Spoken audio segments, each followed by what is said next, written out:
और दोस्तों, इस वक्त मैं कर्तव्य पथ पर मौजूद हूँ। आपको मेरे पीछे इंडिया गेट नजर आ रहा होगा और इस वक्त की बड़ी जानकारी ये है कि 8 बजे के करीब मॉक ड्रिल होती हुई नजर आएगी। अब आप लोगों ने देखा होगा कि जब देश में ऑपरेशन सिंदूर हुआ था, उससे पहले भी एक मॉक ड्रिल हुई थी, लोगों को सचेत किया गया था। तो क्या दोबारा ये मॉक ड्रिल कहीं ना कहीं जनता को सचेत करने के लिए कि देश में युद्ध जैसे हालात हो सकते हैं? क्योंकि आप लोगों को अच्छे से मालूम है कि ईरान और इसराइल का युद्ध चल रहा है, अमेरिका की बड़ी भूमिका है उसमें, और भारत देश की जनता इन सारी चीजों टिकती हुई नजर आ रही है। गैस सिलेंडर नहीं है, पेट्रोल की दिक्कत होने वाली, ना जाने क्या कुछ है, और इसको सरकार लगातार अफवाह बताती हुई नजर आ रही है। तो हम इसी मुद्दे पर जो यहाँ पे लोग मौजूद है, जो घूमने आए हैं, उनसे बातचीत करेंगे कि जब उन्हें ये पता चला कि इंडिया गेट पर रात को 8 बजे मॉक ड्रिल होने वाली है, तो उनके रिएक्शन क्या है और क्या उन्हें लगता है कि देश में सच में अब युद्ध जैसे हालात है और वो किस तरीके से खुद को प्रिपेयर करना चाहते हैं, और अगर ऐसा है तो सरकार पहले ही इन्फॉर्म क्यों नहीं कर देती, ये भी एक बड़ा सवाल है। भैया सुनील कुमार।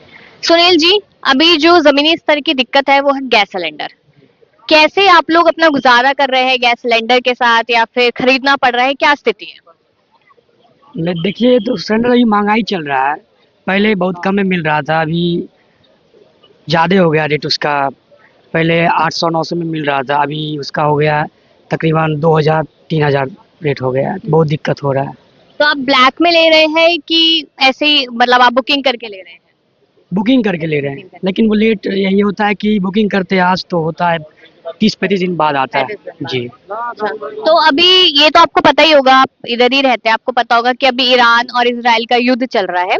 आज इंडिया गेट पे मॉक ड्रिल होने वाली है, 8 बजे सायरन बजेगा, जैसे ऑपरेशन सिंदूर के समय पर हुआ था।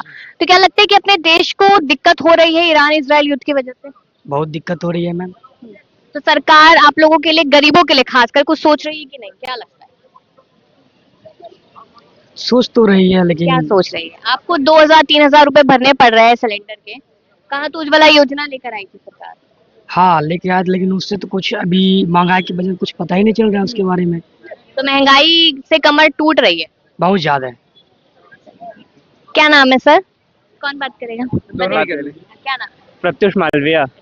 मैं आपको बता देती हूँ पहले कि 8 बजे इंडिया गेट पे मॉक ड्रिल होगी, ठीक है, जैसे ऑपरेशन सिंदूर से पहले हुई थी। तो क्या माना जाए कि देश में युद्ध जैसी स्थिति दोबारा से देखने को मिल सकती है?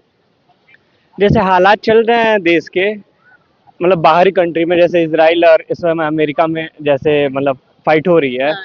मान लीजिए इससे बहुत सारी कंट्रियां दिक्कत में आ चुकी हैं। जैसे मान लीजिए इंडिया हो गया, इंडिया में जैसे एलपीजी हो गया आपका, अभी बहुत कुछ दिक्कत में आ गई। आर्थिक स्थिति लोगों की खराब होती जा रही है, लोगों को सही में गैस नहीं पहुंचा है, घर में दिक्कतें आ रही हैं, लोग बड़े बड़े होटल बंद हो चुके हैं, तो इसमें सारी बहुत दिक्कतें आ रही अभी हैं। कुछ दिन पहले ही पार्लियामेंट में मोदी जी ने कहा था कि कोरोना में जैसे हम लोग एकजुट थे, वैसे ही दोबारा से रहना है। तो क्या कोरोना जैसी स्थिति, वो लॉकडाउन, वो सारी चीजें अगर हुई तो क्या असर पड़ेगा जेब पे?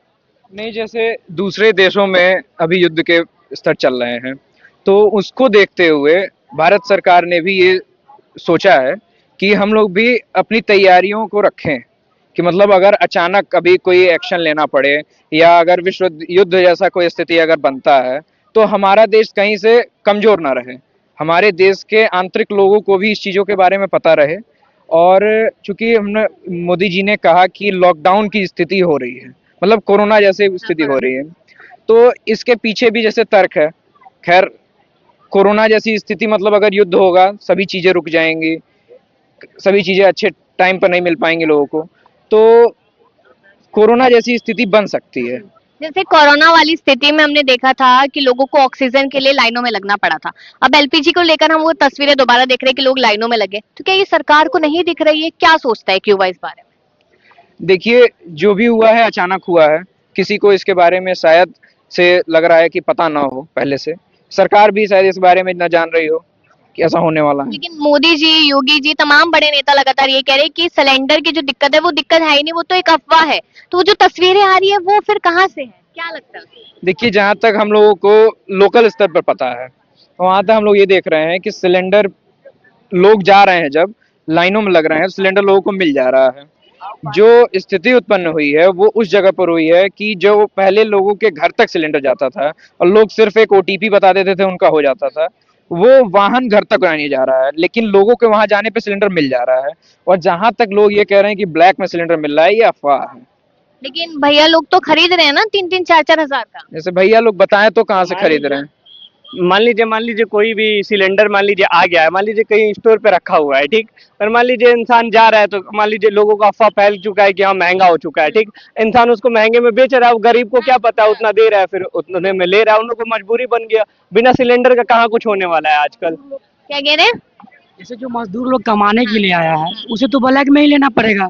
उसको तो बुकिंग करने के लिए गाँव में रहता है उसका सब चीज़, तो वो कहाँ से करेगा यहाँ पे बुकिंग। तो सवाल क्योंकि यही है कि अगर जैसे मॉक ड्रिल हो रही है तो मतलब आपने अभी तक जनता को सरकार ने बताया भी नहीं है कि हम मॉक ड्रिल करा रहे हैं, वो तो कुछ जगह पे आए कि मॉक ड्रिल हो रही है। तो आपको नहीं लगता कि जनता को पहले से सचेत कर देना चाहिए कि ऐसी स्थिति उत्पन्न हो सकती है? देखिए, मॉक ड्रिल कराने का मतलब ही है कि जनता को इस बारे में बताया जा रहा है, क्योंकि मॉक ड्रिल एक रूम में होता नहीं है। मॉक ड्रिल तो आप लोग भी जान रहे हैं पब्लिक में हो रहा है। और इंडिया गेट जैसे जगह पे हम लोग इस समय खड़े हैं, तो इंडिया गेट के जगह पे इस समय यहाँ पे कुछ नहीं तो हजारों की तादाद में लोग हैं। तो हजारों को, अगर हजार लोग किसी चीज को जान रहे हैं तो वो लाखों को बताएंगे। अब जैसे आपके जैसे अच्छे अच्छे क्रिकेटर जो यहाँ आए हुए हैं, वो लोग इस चीज को लोगों तक फैला रहे हैं। तो सरकार का जरूर एक ना एक विजन इंडिया गेट पे इस मॉक ड्रिल को रखने का यही होगा कि लोगों को इस बारे में जानकारी हो। और जहां तक कि आपने बताया सिलेंडर को ब्लैक करने वाली बात, ब्लैक में मिल रहा है, तो ये जैसे एक अवसर है कालाबाजारियों के लिए कि वो लोग फायदा उठा रहे हैं। सिलेंडर मिल रहा है, वो लोग 10-10 कनेक्शन एक एक नाम पे, घर के अगर 10 लोग हैं 10-10 कनेक्शन ले रखे हैं वो लोग। एक एचपी से है तो एक इंडियन से, एक भारत से लेकर रख रखे हैं लोग। तो ऐसे 20-20 सिलेंडर एक एक घर में हो जा रहा है। लेकिन आप ये देखिए ना कि अभी जैसे सिलेंडर का इतना इशू है या नहीं है वो जमीनी स्तर पे लोग ज्यादा बेहतर जानते हैं, लेकिन ऐसे कुछ लोग हैं जो ये कह रहे हैं कि अगर सिलेंडर की रोटी ना खा के चूल्हे की रोटी खाई जाए तो बेहतर है। मतलब अब चूल्हे के फायदे लोग गिनवा रहे हैं। ये तो भारतीय संस्कृति है, हाँ। पहले से लोग खाते आए हैं। अगर फिर दुनिया गोल अगर फिर वहां जा रही हो तो हम अपने लिए अच्छा मानेंगे। अच्छा मानेंगे तो आने वाला जो समय है मतलब उसमें फिर तो लोग पत्ता और ये सब पहनते हुए नजर आएंगे, पहले की स्थिति में नहीं, उतना भी पीछे हम अभी तक जहाँ देख रहे हैं उतना भी पीछे नहीं जा रहे। उज्ज्वला योजना कौन लाया था? उज्ज्वला योजना हम लोग के सामने इंट्रोड्यूस तो मोदी जी ने ही किया। तो फिर चूल्हे पे रोटी क्यों बनानी है? अब ये जैसे एक स्थिति अभी उत्पन्न हुई है, अभी पूरे तरह से नहीं खत्म हुआ है, सिर्फ एक स्थिति बन रही है। चूल्हा मेरे ख्याल से लकड़ी पर जलाया जाता है, लकड़ी को जलाया जाएगा तो पोल्यूशन नहीं फैलेगा? देखिए, पॉल्यूशन फैलेगा, लेकिन जो सिलेंडर से हम लोग काम करते हैं, सिलेंडर का जो कॉस्ट है और जो लकड़ी का कॉस्ट है वो एक गरीब के लिए कम पड़ेगा। 2014 से पहले सिलेंडर 450 का था, अब वही 1000 रुपए से ऊपर का हो चुका है। तो जनता की जेब पे तो मार पड़ी है ना। तो 2014 के पहले और 2014 के बाद भारतीय अर्थव्यवस्था को और भारतीय इंफ्रास्ट्रक्चर को अगर आप देखें तो वो भी तो एक ऊपर पैमाने पे गया है। जीडीपी कितनी है देश की? 6% से ऊपर है। और इकोनॉमी हमारी कितनी ऊपर जा रही है? मतलब ऐसा क्यों लगता है आपको कि इकोनॉमी ऊपर जा रही देखिए, अभी हम तीसरी मतलब थर्ड बिगेस्ट इकोनॉमी है वर्ल्ड में, और इंडिया का इंफ्रास्ट्रक्चर आप देखिए तो बहुत तेजी से अपने देश में एक्सप्रेस वे, मेट्रो ट्रेन और भी बहुत अच्छे अच्छे सुविधा अपने देश में मिले हैं जो पहले नहीं थे। है? फिर भी 81 करोड़ लोगों को फ्री का राशन क्यों मिल रहा है? भाई अगर राशन ना दें तो भी दिक्कत। राशन तो कांग्रेस के समय पे भी दिया राशन था। तो कांग्रेस का ही देन है। हाँ। तो इसके लिए हम कांग्रेस को तब शुरू से बोलना चाहिए, हाँ। बदनाम करना चाहिए। अब तो बढ़ गया ना, अब तो लेवल बढ़ गया है। तो कांग्रेस जिनको नहीं दे पाई थी भारतीय जनता पार्टी उसको भी दी है, दे रही है, उसको भी दे रही है। मतलब रोजगार नहीं देंगे। मतलब हर तबके को देखा जा रहा है। मैं वही पूछ रही हूँ कि रोजगार नहीं देंगे, फ्री का राशन देंगे। 81,000 पुलिस की भर्ती आज ही निकली है। कहाँ मिल रही है नौकरी? यूपी के छात्र तो पिट रहे हैं रोड पे। अरे तो यूपी के छात्र पिट रहे हैं तो किस मामले में पिट रहे हैं? क्योंकि वो नौकरी मांग रहे हैं। अभी एसएससी के छात्र पिटे हैं। आज ही देखिए 81,000 पुलिस की भर्ती आई है। भर्ती कौन हो रहा है? यही तो सवाल है, जब सब पिट रहे आज आई है तो ये थोड़े ना आज ही 81,000 भर्तियां हो जाएंगी मैडम, थोड़ा समय लगता है। कितना समय लगेगा? अब ये तो भारतीय जनता पार्टी के लोग बताएंगे, जो सत्ता में वो बताएंगे। कहाँ, वैसे कहाँ से है? हम हैं लखनऊ से। लखनऊ से, गोरखपुर से। बहुत अच्छी बात है। अगर मैं यूपी की स्थिति, क्योंकि देखिए योगी जी ने ही कहा ये तो कुछ दिन पहले। हाँ, योगी पक्ष खींच लेते हाँ, हैं। कोई दिक्कत नहीं है। बाकी हम लोग सरकार हाँ से जुड़े नहीं हैं। हाँ, कोई दिक्कत नहीं है। सबका अपना अपना मत है, किसी की जबान को हम बदल नहीं सकते।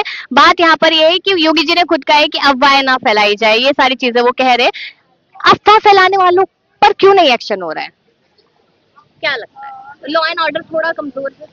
हाँ, इस पे तो मैं बोल सकता हूँ कि इस पे आप जो बात बोली है वो बात सही है। मान लीजिए अभी कोई भी बोल रहा है, कुछ भी अफवाह फैला रहा है, मान लीजिए सरकार तक मतलब बहुत कुछ नहीं पहुँच पहुंच रही है और कुछ बातें बीच में ही रह जा रही हैं और उसमें लोग अपना काला बाजारी करके लूट रहे हैं। सरकार इससे बचाव के लिए अपना नोट जो फेसबुक पे इंस्टाग्राम पे सब अपना पोस्ट डाल ही रही है। हाँ, लेकिन एक और सवाल है कि आपके लिए सरकार तक बात नहीं पहुंच रही, नॉर्मल है, नहीं पहुंचते सारी बातें, लेकिन जब कोई सरकार से सवाल करते हैं तो उनके इंस्टाग्राम, फेसबुक और यूट्यूब चैनल बंद कर दिए जाते हैं।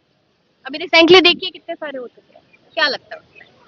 उस पे तो मेरा कुछ वो नहीं जैसे है। देखिए, काला बाजारियों के लिए आपदा में अवसर है, और ये जो अफवाह भी फैलाई जा रही है, ये काला बाजारियों के ही बल पर फैलाई जा रही है। और जो फैलाया जा रहा है, जो फैला रहा है, उसको पकड़ के उसके ऊपर उचित कार्रवाई भी की जा रही है। ऐसा नहीं है कि सरकार चुप है और अफवादियों पे कुछ कार्रवाई नहीं हो रही है, सब पर कार्रवाई हो रही है। लेकिन जो सरकार से सवाल पूछ रहे हैं उनकी आवाज दबाने की कोशिश की जा रही है। देखिए, सरकार पर सवाल पूछना सही है, लेकिन सरकार पर सवाल पूछते हुए दूसरे को उस पर बदनाम करना, ये गलत है। और हर चीज जो होती है, आप भी जान रहे हैं, अगर इंस्टाग्राम पे आप किसी को रिपोर्ट करते हैं तो उस रिपोर्ट की रिव्यू आपको मिलती है। उस रिव्यू में अगर आप सही हैं तभी आपके ऊपर रिपोर्ट पे एक्शन होगा, अगर आप गलत हैं तभी आपके ऊपर एक्शन होगा, अगर आप सही हैं तब आपके ऊपर नहीं होगा। तो आपको पूरी उम्मीद है कि भाजपा सरकार से कि हम लोग प्रिपेयर हो सकते हैं अपने भारत देश को लेकर अगर ईरान और इजराइल का कुछ भी असर हमारे देश पे पड़ता है? हम लोग रेडी हैं और हमारी सरकार निरंतर लगी हुई है, हर स्तर पर काम हो रहा है। बहुत शुक्रिया, थैंक यू।